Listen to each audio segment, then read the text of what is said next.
అందరికీ hi! Welcome to ప్రకృతి kitchen. నేను 3 లంచ్ బాక్స్ రెసిపీస్ చేయబోతున్నాను.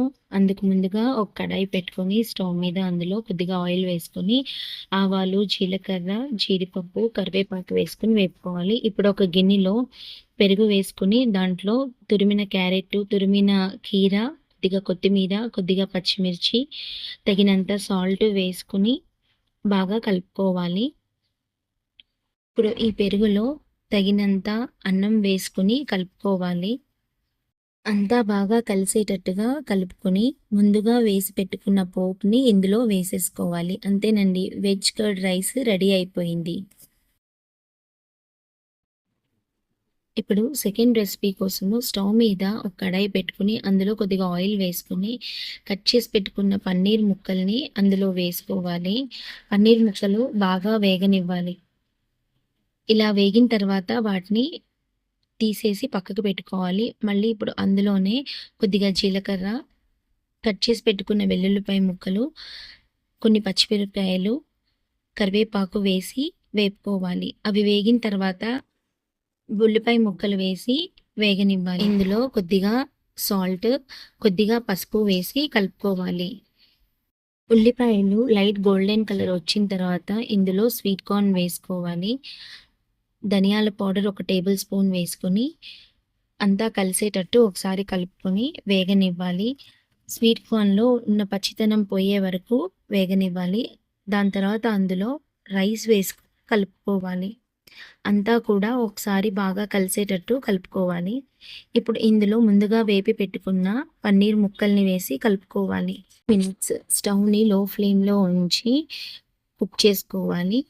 ఇప్పుడు స్టవ్‌ని ఆఫ్ చేసేసి ఇప్పుడు ఇందులో ఒక table spoon lemon juice add చేసుకొని అంతా కూడా ఒకసారి బాగా కలిసేటట్టుగా కలుపుకోవాలి. అంతేనండి, మన పన్నీర్ రైస్ సింపుల్‌గా రెడీ అయిపోయింది. టేస్ట్ అయితే చాలా బావుంటుంది. ఇలా చేస్తే చిన్నపిల్లలు మరీ ఇష్టంగా తింటారు.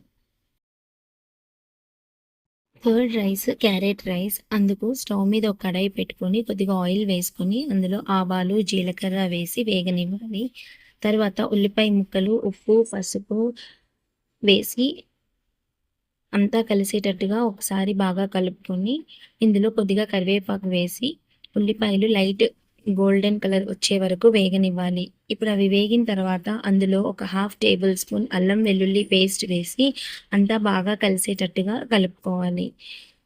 ఇప్పుడు ఇందులో తగినంత బఠానీలు, పచ్చి బఠానీలు, క్యారెట్ ముక్కలు వేసి అంతా బాగా కలిసేటట్టుగా కలుపుకొని ఒక టేబుల్ స్పూన్ ధనియాల పౌడర్ వేసి, ఒక టేబుల్ స్పూన్ కారం వేసుకొని అంతా బాగా కలిసేటట్టుగా కలుపుకొని స్టవ్‌ని లో ఫ్లేమ్‌లో ఉంచుకొని తగినంత రైస్ వేసుకొని అంతా బాగా కలిసేటట్టుగా ఒకసారి కలుపుకొని 2-3 మినిట్స్ వరకు మగ్గనివ్వాలి. ఇప్పుడు స్టవ్ ఆఫ్ చేసేసుకొని ఇందులో ఒక table spoon lemon juice add చేసుకొని రైస్‌లోకి కలిసేటట్టుగా కలుపుకోవాలి. అంతేనండి, క్యారెట్ రైస్ రెడీ అయిపోయింది. ఇప్పుడు ఒకేలా కాకుండా ఇలా కూడా చేసి పెడితే లంచ్‌ని ఇష్టంగా తింటారు చిన్నవాళ్ళు. నా వీడియో మీకు నచ్చినట్టయితే మరిన్ని వీడియోస్ కోసం నా ఛానల్‌ని ప్లీజ్ సబ్స్క్రైబ్ చేయండి, లైక్ చేయండి, షేర్ చేయండి. Thank you for watching.